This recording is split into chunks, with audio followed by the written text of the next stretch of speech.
आज हम बाबा के गुरुकुल में बिपिन चंद्र द्वारा लिखित आधुनिक भारत के इतिहास के चैप्टर 3 भारत में ब्रिटिश साम्राज्य, आर्थिक नीतियाँ और प्रशासनिक ढांचा को पढ़ेंगे।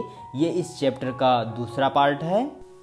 अगर आप इसके पहले पार्ट को देखना चाहते हैं तो डिस्क्रिप्शन में दिए लिंक पर जाकर देख सकते हैं। तो हम आज पढ़ेंगे संपत्ति का दोहन।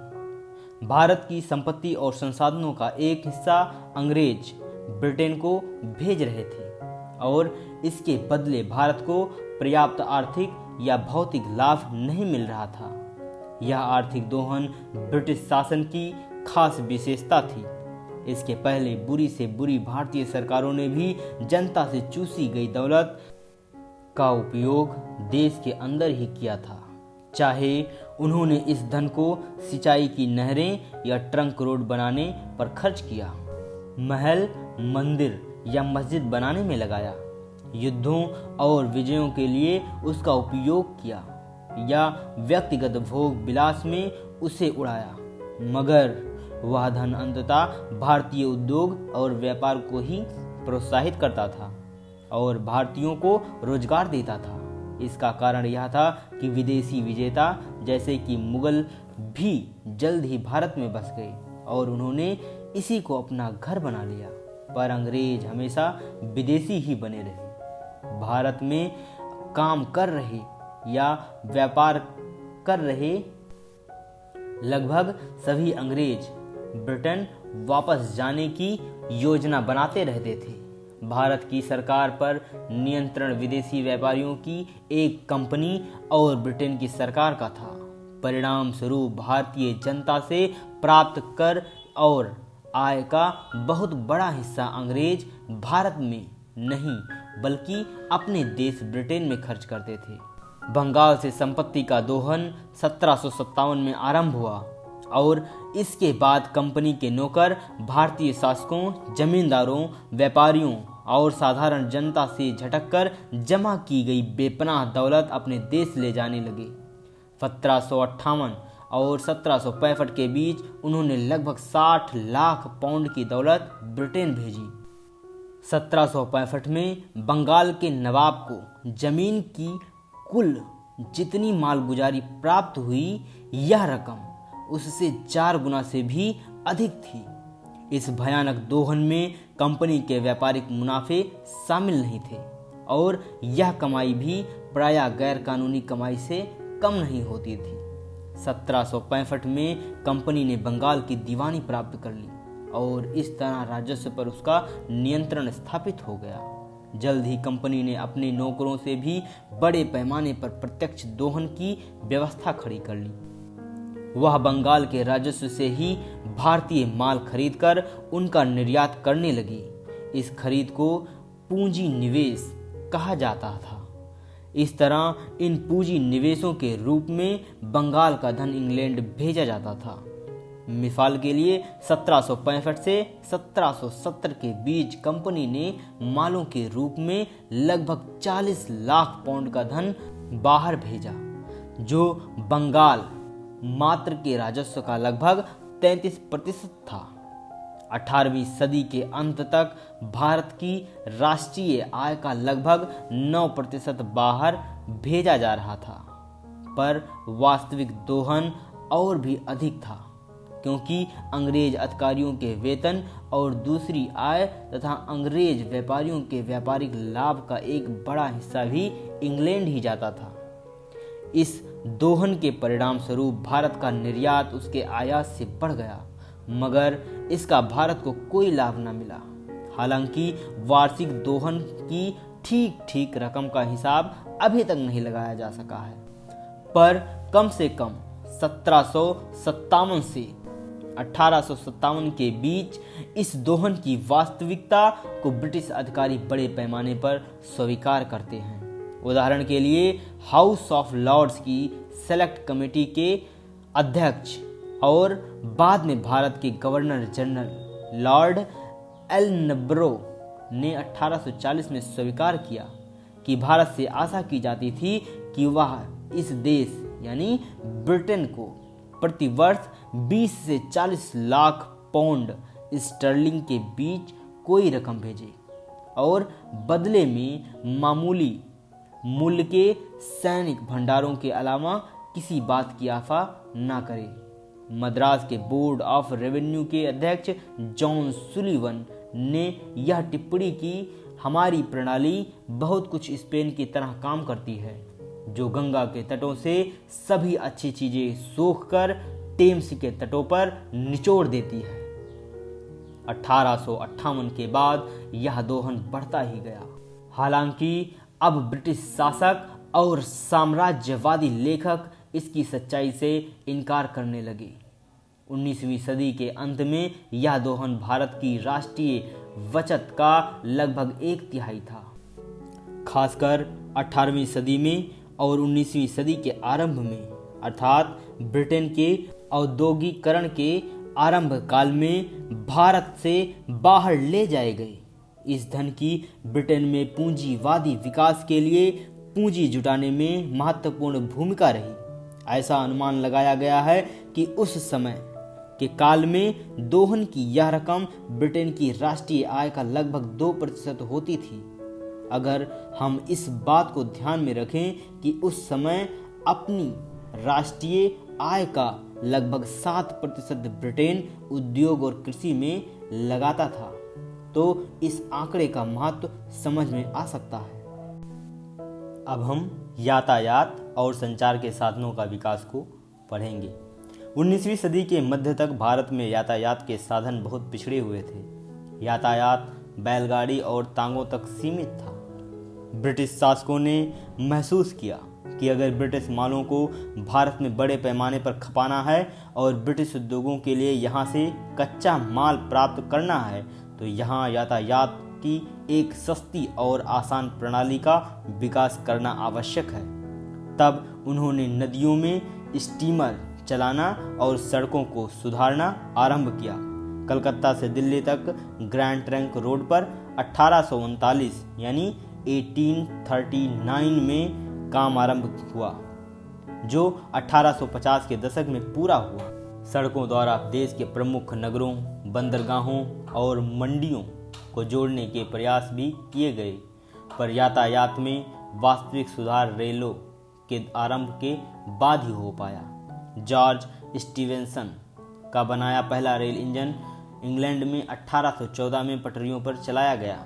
वहां 1830 तथा 1840 के दशक में रेलों का तेजी से विकास हुआ। जल्द ही भारत में भी तेजी से रेल लाइनें बिछाने के लिए दबाव पड़ने लगा। ब्रिटिश उद्योगपतियों को आशा थी कि इस प्रकार देश के भीतर के दूर दराज के इलाकों के विशाल तथा अभी तक पकड़ से बाहर रहे बाजार भी उन्हें मिल जाएंगे तथा उनकी भूखी मशीनों तथा उन्हें चलाने वालों के लिए भारतीय कच्चे माल तथा खाद्य सामग्री का निर्यात आसान हो जाएगा। ब्रिटिश बैंकरों और निवेशकर्ताओं को भी लगा कि उनकी अतिरिक्त पूंजी सुरक्षा के साथ भारत में रेलों के विकास में लगाई जा सकती है। ब्रिटेन के इस्पात उत्पादकों को लगा कि उनके उत्पादनों जैसे पटरियों, इंजन, डिब्बों तथा दूसरी मशीनों आदि की बिक्री इससे बढ़ सकती है। जल्द ही भारत सरकार ने भी इस दृष्टिकोण को स्वीकार कर लिया। उसे रेलों के रूप में एक और अच्छी बात भी नजर आई कि उनके सैनिक की भर्ती और आवाजाही और तेजी से हो सकेगी और इस प्रकार और भी प्रभावी और कुशल ढंग से देश का प्रशासन चलाना तथा आंतरिक विद्रोहों और बाहरी हमलों से अपने शासन की सुरक्षा कर सकना संभव हो सकेगा। भारत में रेल लाइन बिछाने का पहला सुझाव 1813 में मद्रास में आया था, पर इस रेल के डिब्बों को घोड़े खींचने वाले थे। भारत में भाप से चलने वाली रेलों का पहला प्रस्ताव 1834 में इंग्लैंड में रखा गया। इंग्लैंड के रेलवे प्रमोटरों, वित्तपतियों, भारत के से व्यापार कर रहे व्यापारिक घरानों तथा कपड़ा उत्पादकों से इस प्रस्ताव को भारी राजनीतिक समर्थन मिला। तय हुआ कि प्राइवेट कंपनियां भारत में लाइनें बिछाएंगी और रेल चलाएं। भारत सरकार ने जमानत दी कि इन कंपनियों को उनकी पूंजी पर कम से कम 5% का लाभ मिलेगा। बम्बई और ठाणे के बीच पहली रेल लाइन यातायात के लिए 1853 यानी 1853 में खोल दी गई। 1849 यानी 1849 में भारत का गवर्नर जनरल बनने वाला लॉर्ड डलहौजी यहाँ तेजी से रेल लाइन बिछाने के विचार का पक्का समर्थक था। 1853 में लिखे एक प्रसिद्ध नोट में उसने रेलों के विकास का एक व्यापक कार्यक्रम सामने रखा। उसने 4 प्रमुख ट्रंक लाइनों के एक जाल का प्रस्ताव रखा जो देश के अंदरूनी भागों को बड़े बंदरगाहों से तथा देश के विभिन्न भागों को आपस में जोड़ सके। 1869 यानी 1869 के अंत तक जमानत प्राप्त कंपनियां 4000 मील से अधिक लाइन बिछा चुकी थी, पर यह प्रणाली काफ़ी खर्चीली और धीमी साबित हुई। इसलिए 1869 यानी 1869 में भारत सरकार ने सरकारी उद्यम के रूप में नई रेल लाइनें बिछाने का फैसला किया, लेकिन रेलों के प्रसार की गति अभी भी भारत के अधिकारियों तथा ब्रिटेन के व्यापारियों को संतुष्ट न कर सकी। 1880 यानी 1880 के बाद प्राइवेट कंपनियों और सरकार दोनों ने रेल लाइनें बिछाईं। 1905 तक लगभग 28,000 मील लंबी रेल लाइनें बिछाई जा चुकी थीं। भारतीय रेलवे के विकास के 3 महत्वपूर्ण पक्षों को ध्यान में रखना आवश्यक है। पहला, इन रेल लाइनों में 350 करोड़ रुपए से अधिक की पूंजी लगी और यह पूंजी लगभग पूरी की पूरी ब्रिटिश पूंजी निवेशकों की थी।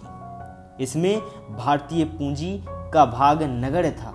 दूसरा, आरंभ के 50 वर्षों में इसमें वित्तीय घाटा ही होता रहा। वे लगने वाली पूंजी पर ब्याज तक नहीं दे सकती थी। प्राइवेट कंपनी ने जो रेल लाइनें बिछाई थी उनका घाटा तो भारत सरकार ने पूरा किया, क्योंकि वह लगाई गई पूंजी पर एक निश्चित लाभ देने की जमानत दे चुकी थी। 1850 के दशक में ब्रिटेन में ब्याज की दर लगभग 3% थी। उसे देखते हुए लाभ की यह 5% की दर आकर्षक थी। तीसरा, रेलों की योजना तैयार करने, उसका निर्माण करने तथा उनके प्रबंध में भारत और उसकी जनता के आर्थिक और राजनीतिक विकास को अधिक महत्व नहीं दिया गया था। इसके विपरीत खास ध्यान भारत में ब्रिटिश साम्राज्यवाद के आर्थिक, राजनीतिक तथा सैन्य हितों की पूर्ति का रखा गया था। ये रेल लाइनें मुख्यतः भारत के अंदरूनी भागों में स्थित कच्चे माल पैदा करने वाले क्षेत्रों को निर्यात करने वाले बंदरगाहों से जोड़ने के लिए बिछाई गई थी। भारतीय उद्योग बाजारों तथा कच्चे मालों की आपूर्ति करने वाले क्षेत्रों की आवश्यकताओं को अनदेखा किया गया था। इसके अलावा रेल भाड़े इस प्रकार तय किए गए थे कि आयात निर्यात को बढ़ावा मिले तथा वस्तुओं के अंदरूनी आवागमन को हतोत्साहित किया जा सके। ब्रिटेन के साम्राज्यवादी हितों की पूर्ति करने के लिए बर्मा, जो अब म्यांमार है, तथा पश्चिमोत्तर भारत में भारी लागत से अनेक रेल लाइनें बिछाई गई।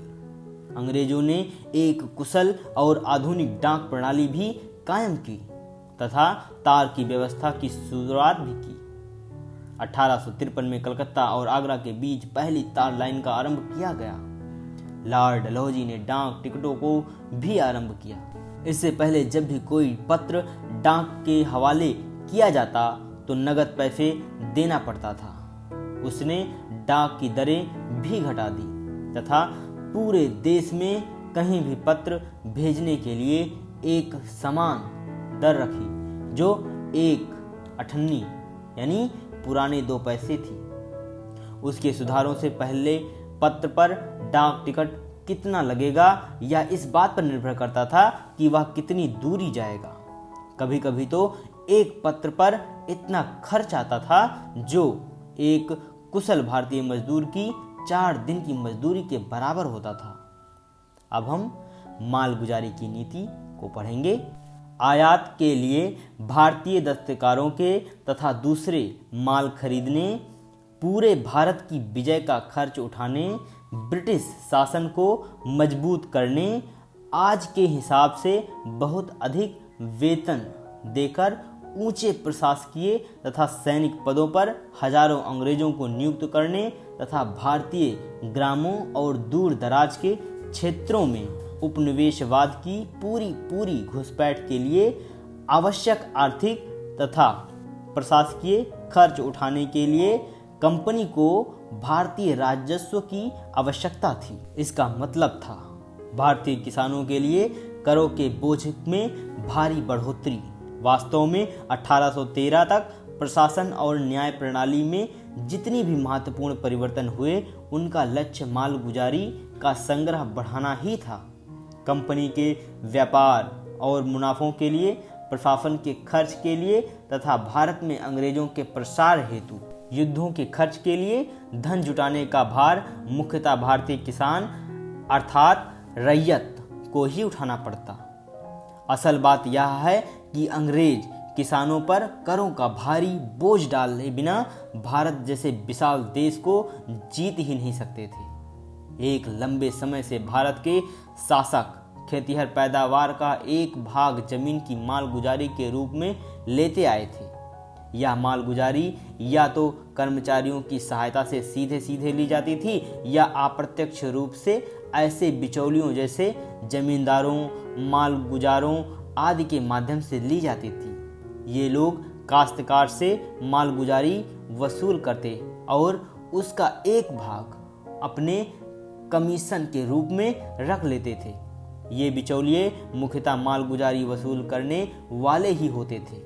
हालांकि कभी कभी जिस क्षेत्र में मालगुजारी वसूल करते वहां उनकी कुछ जमीन भी होती थी। अब हम इस्तेमारी बंदोबस्त को पढ़ेंगे। जैसा कि हम पढ़ चुके हैं, कंपनी ने 1865 में बंगाल, बिहार और उड़ीसा की दीवानी प्राप्त कर ली थी, अर्थात उसे वहां मालगुजारी जमा करने का अधिकार मिल गया था। आरंभ में उसने मालगुजारी की वसूली की पुरानी प्रणाली को जारी रखने का ही प्रयत्न किया। हालांकि जमा की जाने वाली रकम उसने बढ़ा दी थी। वह रकम जो 1722 में 1,42,90,000 रुपये और 1764 में 1,81,80,000 रुपये थी, 1771 में बढ़कर 2,34,00,000 रुपये हो चुकी थी। 1773 में कंपनी ने अप्रत्यक्ष रूप से इस वसूली की व्यवस्था का निश्चय किया।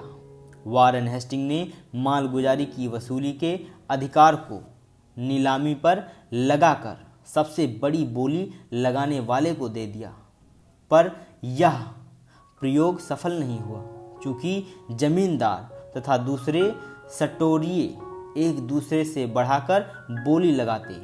इसलिए मालगुजारी की रकम तो बढ़ गई, पर वास्तविक वसूली प्रतिवर्ष घटती बढ़ती रहती और अधिकारियों की आशाओं तक शायद ही कभी पहुंची। इससे कंपनी की आय एक ऐसे समय में अस्थिरता का शिकार हुई जब उसे पैसे की सख्त जरूरत थी। इसके अलावा खेती में सुधार के लिए ना तो रैयत कोई प्रबंध करती थी और ना ही जमींदार, क्योंकि उन्हें पता ही नहीं होता था कि अगले वर्ष कितने की बोली लगेगी और अगले वर्ष वसूली का अधिकार किसे मिलेगा। यही वह समय था जब स्थायी रूप से मालगुजारी की एक निश्चित रकम निर्धारित करने का विचार सामने आया। लंबे विचार विमर्श के बाद अंततः लॉर्ड कॉर्नवालिस ने 1793 में बंगाल और बिहार में इस्तेमारी बंदोबस्त की प्रथा का आरंभ किया। इसकी दो खास विशेषताएं थीं। पहली यह कि जमींदारों और मालगुजारों को भूस्वामी बना दिया गया। उन्हें अब रैयतों से मालगुजारी की वसूली के लिए केवल सरकार के एजेंट का ही काम नहीं करना था, बल्कि अब वे अपनी जमींदारी के इलाके की सारी जमीन के मालिक बन गए। उनके स्वामित्व के अधिकार को वंशागत और हस्तांतरणीय बना दिया गया। दूसरी तरफ काश्तकारों का दर्जा गिर गया और अब वे बटाईदार होकर रह गए और उन्हें जमीन पर लंबे समय से चले आ रहे अधिकारों तथा पारंपरिक फायदों से वंचित कर दिया गया। चरागाहों और जंगलों की जमीनों, सिंचाई की नहरों, मछली पालन के तालाबों तथा झोपड़ी डालने की जमीनों के इस्तेमाल के अधिकार और लगान में वृद्धि से सुरक्षा, ये उनके कुछ ऐसे अधिकार थे जिनसे उन्हें वंचित कर दिया गया। वास्तव में बंगाल तथा बिहार के बटाईदारों को अब पूरी तरह जमींदारों की दया पर छोड़ दिया गया। ऐसा करने का कारण यह था कि जमींदार कंपनी की मालगुजारी संबंधी बेहिसाब मांगें समय पर पूरी कर सके।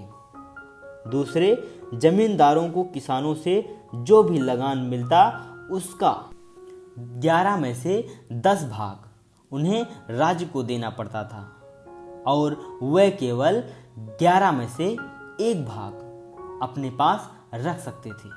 लेकिन मालगुजारी की जो रकम उन्हें देनी थी वह हमेशा के लिए निश्चित कर दी गई थी। अगर काश्त का क्षेत्र बढ़ने या खेती में सुधार आने के कारण बटाईदार को चूसने की जमींदार की क्षमता अधिक होने के कारण या किसी अन्य कारण से जमींदार की जागीर का लगान बढ़ जाए तो वह उसे अपने पास रख सकता था।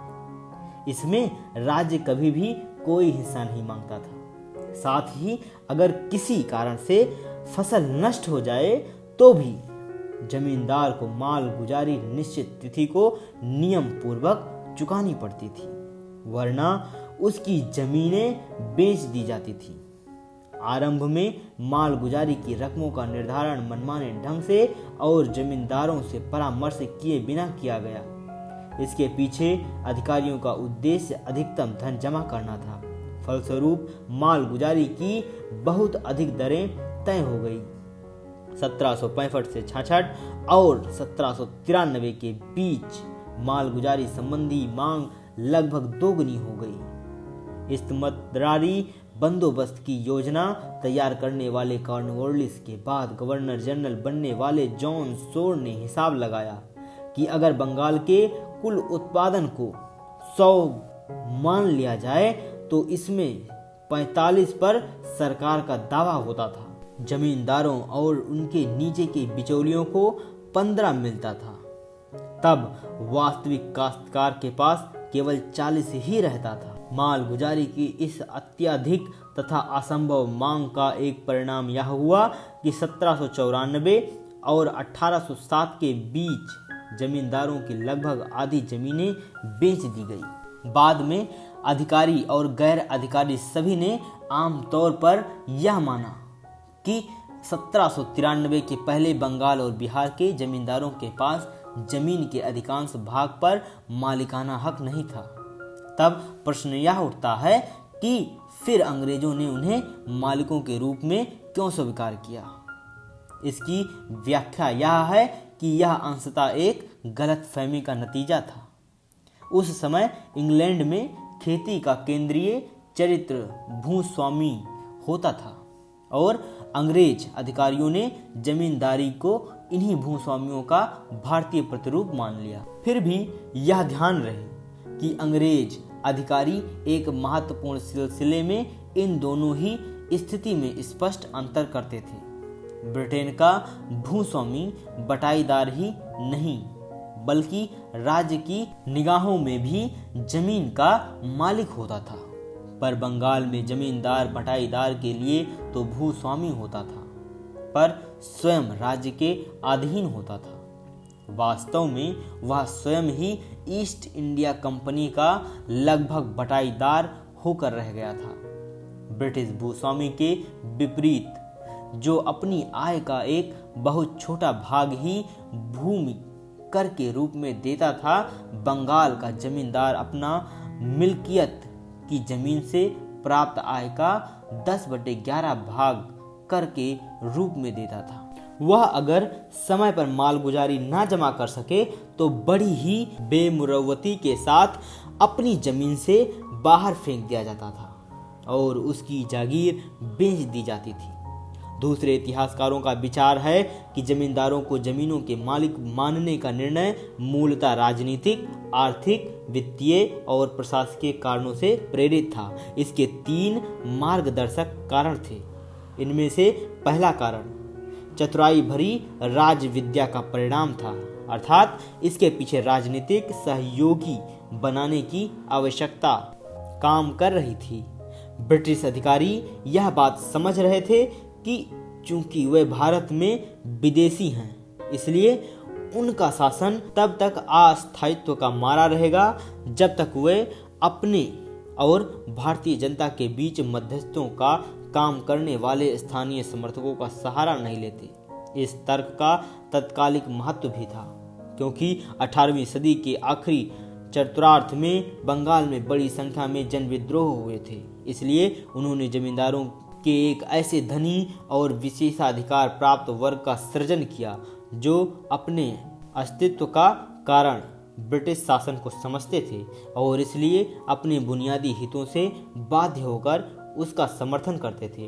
वास्तव में यह आशा आगे चलकर एकदम सही साबित हुई, क्योंकि स्वाधीनता के उभरते हुए आंदोलनों का विरोध करते हुए एक वर्ग के रूप में जमींदारों ने विदेशी सरकार का समर्थन किया। दूसरा और संभवतः सबसे महत्वपूर्ण विचार वित्तीय सुरक्षा का था। 1793 से पहले अपनी आय के प्रमुख स्रोत अर्थात जमीन की मालगुजारी में होने वाले उतार चढ़ावों से कंपनी लगातार पीड़ित रही। चूंकि प्रसार के लिए होने वाले युद्धों में लगी सेना का बंगाल, मद्रास और बंबई के नागरिक प्रशासन का और निर्यात के लिए तैयार मालों की खरीद का पूरा खर्च बंगाल के राजस्व से ही उठाया जाता था, इसलिए कंपनी लगातार वित्तीय संकट का शिकार रही। इस्तेमारी बंदोबस्त के कारण एक अस्थायी आय की जमानत मिल गई। जमींदारों की नवसृजित संपत्ति ही उसकी जमानत थी। इसके अलावा इस्तेमारी बंदोबस्त ने कंपनी की आय को बहुत अधिक बढ़ा दिया, क्योंकि अब मालगुजारी की ऐसी दरें निर्धारित की गई जैसे दरें पहले कभी नहीं की गई थी। थोड़े से जमींदारों के माध्यम से मालगुजारी की वसूली लाखों काश्तकारों से सीधे संबंध रखने की अपेक्षा बहुत आसान और कम खर्चीली भी लगी। तीसरे, आशा की गई कि इस्तेमारी बंदोबस्त के कारण खेतीहर उत्पादन बढ़ सकेगा, चूंकि यह तय था कि जमींदार की आय बढ़ने पर भी भविष्य में मालगुजारी नहीं बढ़ाई जाएगी। इसलिए जमींदारों को इस बात की प्रेरणा मिली कि वे खेती का क्षेत्रफल और कृषि की उत्पादकता बढ़ाएं, जैसा कि ब्रिटेन में वहां के भूस्वामी कर रहे थे। जमींदारों के इस्तेमारी बंदोबस्त को बाद में उड़ीसा, मद्रास के उत्तरी जिलों और बनारस जिले में भी लागू कर दिया गया। मध्य भारत के कुछ भागों और अवध में अंग्रेजों ने अस्थायी जमींदारी की एक व्यवस्था लागू की। इस व्यवस्था में जमींदारों को जमीन का मालिक तो बना दिया गया, पर उन्हें मालगुजारी देनी पड़ती थी। उसका समय समय पर पुनर्निर्धारण किया जाता था। विदेशी सरकार भी जमीनें देने का सिलसिला जब सरकार ने आरंभ किया तो पूरे भारत में एक अन्य प्रकार का जमींदार वर्ग पैदा हुआ। अब हम रैयतवाड़ी बंदोबस्त को पढ़ेंगे। दक्षिणी और दक्षिण पश्चिम भारत में ब्रिटिश शासन की स्थापना से जमींदार के बंदोबस्त की नई समस्याएं उठ खड़ी हुई। अधिकारियों का मत था कि इन क्षेत्रों में बड़ी जागीरों वाले ऐसे जमींदार नहीं हैं जिनके साथ मालगुजारी के बंदोबस्त किए जा सकें, और इसलिए वहां जमींदार प्रथा लागू करने से स्थिति उलट पुलट जाएगी। रीड और मुनरो के नेतृत्व में मद्रास के अनेक अधिकारियों ने यह सिफारिश की कि सीधे वास्तविक काश्तकारों के साथ बंदोबस्त किए जाएं। उन्होंने यह भी बताया कि इस्तेमारी बंदोबस्त की प्रथा में कंपनी वित्तीय दृष्टि से घाटा उठा रही थी, क्योंकि उसे मालगुजारी में जमींदारों को हिस्सा देना पड़ता था और वह जमीन से होने वाली आमदनी के बढ़ने पर उसमें से हिस्सा नहीं मांग सकती थी। इसके अलावा काश्तकार अब जमींदारों की दया पर छोड़ दिए गए थे, जो उन पर मनमाना जुल्म ढा रहे थे। उन्होंने यानी मद्रास के अधिकारियों ने जिस व्यवस्था का प्रस्ताव रखा उसे रैयतवाड़ी बंदोबस्त कहा जाता है। इस प्रथा में काश्तकार जमीन के जिस टुकड़े को जोतता बोता था उसका मालिक मान लिया जाता था। शर्त यह थी कि वह उस जमीन की मालगुजारी देता रहे। रैयतवाड़ी प्रथा के समर्थकों का दावा था कि यह पहले से ही मौजूद व्यवस्था को ही जारी रखती थी। मुनरो का कहना था यह वह प्रथा है जो भारत में हमेशा ही रही है। अंततः 19वीं सदी के आरंभ में मद्रास और बंबई प्रेसिडेंसी के कुछ भागों में रैयतवाड़ी बंदोबस्त लागू कर दिया गया। इस प्रथा के अंतर्गत कोई स्थायी बंदोबस्त नहीं किया गया। प्रत्येक 20-30 वर्ष पर इसका पुनर्निर्धारण किया जाता था और तब आम तौर पर मालगुजारी बढ़ा दी जाती थी। रैयतवाड़ी बंदोबस्त ने कृषक स्वामित्व की किसी प्रथा को जन्म नहीं दिया। किसानों ने भी जल्द ही देख लिया कि अनेक जमींदारों की जगह एक दानवाकर जमींदार अर्थात राज्य ने ले ली है कि वह सरकार के बटाईदार मात्र हैं। जो नियम पूर्वक मालगुजारी ना भरे तो उसकी जमीनें बेच दी जाएं। वास्तव में आगे चलकर सरकार ने खुलकर यह दावा किया कि जमीन की मालगुजारी कोई कर ना होकर लगान है।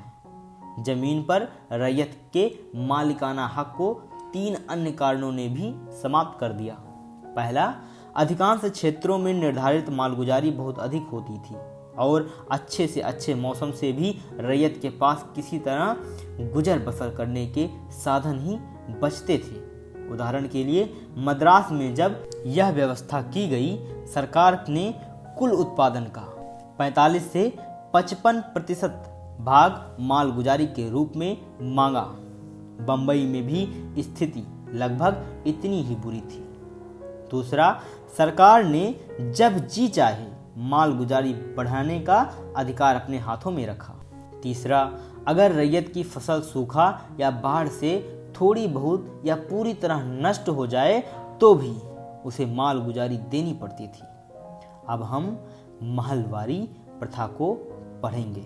गंगा के 2 आब में पश्चिमोत्तर प्रांत में, मध्य भारत के कुल भागों में और पंजाब में जमींदारी प्रथा का एक संशोधित रूप लागू किया गया जिसे महलवारी प्रथा कहा जाता है।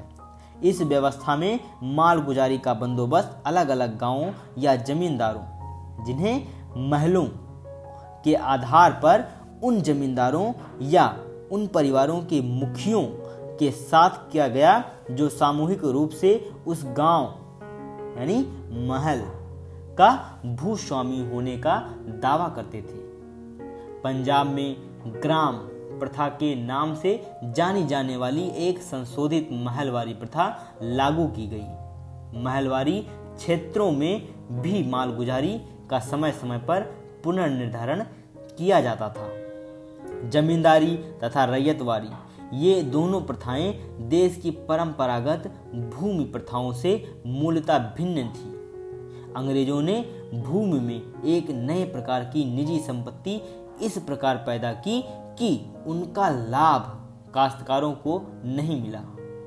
पूरे देश में अब भूमि को बेचने, गिरवी रखने और हस्तांतरित की जा सकने वाली वस्तु बना दिया गया। ऐसे मुख्यतः सरकार के राजस्व को सुरक्षित रखने के लिए किया गया।